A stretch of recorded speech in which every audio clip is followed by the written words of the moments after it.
waraag waxe wah maanta maxaa ku dhacay ganuun cusay kii abtigu waxa guri ka tagay ilmi ciyaar suuqa daba dhigtay asoo baar ana soo celinaa ii waclay warka madax adeeg ka batwar markaa maqlay aan way taqaana maano sax samiira lu dhaha wiilkaaga xaaj xumbuush asoo wali shaqaysan DJ ina ku bar shaqo tag makaaga dhig wiilkaaga gudaha South Africa asoo qaxood ku sharcina ku sii muwaadin makaaga dhig wiilkaaga aan soo Arsenal madax ka cadeer timaa inoo iska jiraan ku waani gacantaada ku wacinahay wax ku arag dhigaa wax ku maqal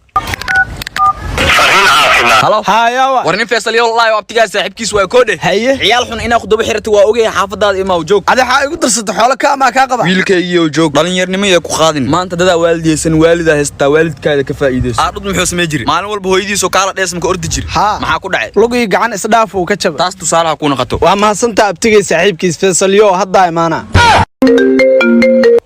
abti caruurnimo qaaday raal noqo haddaana imaana ay shanta bish waa la gaaray mushaarkay waa qaadatay ilmaha lor bariisi lor bur iu gad